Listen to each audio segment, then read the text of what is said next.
बिस्मिल्लाहिर्रहमानिर्रहीम। अस्सलाम वालेकुम व्यूअर्स, हर्बलिस्ट मोहम्मद फैयाज आपकी खिदमत में हाजिर है। पस सेल यानी कि रेड ब्लड सेल और वाइट ब्लड सेल का यूरिन के रास्ते निकलना या आपकी सीमन एनालिसिस में ये रिपोर्ट का आना कि उसमें पस सेल की ज़्यादती है, और इस पर मुझे काफ़ी कमेंट्स मिले कि किंग साहब इस पर भी वीडियो बनाई जाए। तो मैंने आज सोचा कि इस पर एक वीडियो बनाई जाए और आप लोगों को इसके बारे में आगाही दी जाए। तो जी हजरात की रिपोर्ट में, सीमन एनालिसिस रिपोर्ट में पस सेल ज़्यादा आते हैं तो उनके डेड स्पर्म ज़्यादा होंगे, मोर्टेलिटी कम होगी। अब नॉर्मल जो स्पर्म है वो 60 से अबव होंगे। तो जब तक पस सेल आपकी रिपोर्ट में आ रहे हैं, आपकी रिपोर्ट क्लियर नहीं होगी। तो पस सेल आते क्यों हैं, इसकी वजूहात क्या हैं? इसमें जब जिस्म में गर्म तर मिजाज, गर्मी ज़्यादा हो जाए और रतूबतें ज़्यादा बने तो तब भी होता है। नंबर 2, अगर सर्दी ज़्यादा हो जाए और रतूबतें ज़्यादा बने तो तब भी हो सकता है। नंबर 4, अगर आप बादी चीज़ों का ज़्यादा इस्तेमाल करते हैं तो तब भी हो सकता है। तो इसके हवाले से मेरी बेहतरीन एक हर्बल टिप है, इसको आप इस्तेमाल में लाएं। इंशाल्लाह अल्लाह के फजल से बेहतरीन नतीजे मिलेंगे।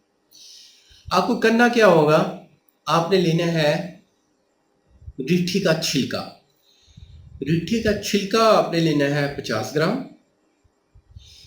अनार का छिलका 50 ग्राम, आकरकरा 2 ग्राम, 1 ग्राम ज़ाफ़रान और 1 ग्राम कस्तूरी। ये तमाम चीज़ें आप लेके इनका कट्ठा सफूफ करवा लेना है, पाउडर करवा लेना है, आपस में अच्छी तरह मिक्स कर लेना है। इसके आप फुल साइज़ के कैप्सूल भर लें। कैप्सूल भर के आप इसको महफूज कर सकते हैं। डेली सुबह और शाम ताज़े पानी के साथ आपने एक एक कैप्सूल लेना है। ये कैप्सूल आप कम से कम 45 डेज़ यूज़ करें।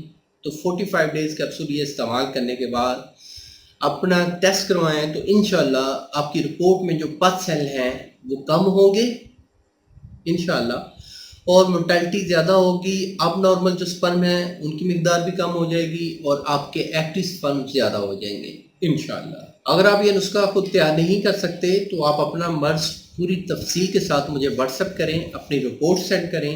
तो आपकी रिपोर्ट्स देख के, आपका मिजाज देख के आपको नुस्खा तजवीज़ किया जाएगा, आपको मेडिसिन तजवीज़ की जाएगी और आपको वो होम डिलीवरी फ्राहम की जाएगी। अगर आप लाहौर के सराउंडिंग हैं तो आप मेरे क्लिनिक पे तशरीफ़ ला सकते हैं। अगर आप कहीं दूर दराज हैं तो आपको थ्रू कोरियर डिलीवरी फ्राहम की जाएगी इंशाल्लाह। तो उम्मीद करता हूँ मेरी इस वीडियो को आप लोगों ने पसंद किया होगा। जिन्हें पसंद है वो लाइक ज़रूर कर दें, दोस्तों के साथ भी शेयर करें। मिलेंगे एक नेक्स्ट वीडियो में। अल्लाह आपका हामी और नासिर हो। शुक्रिया, जज़ाकल्लाह, अल्लाह हाफ़िज़।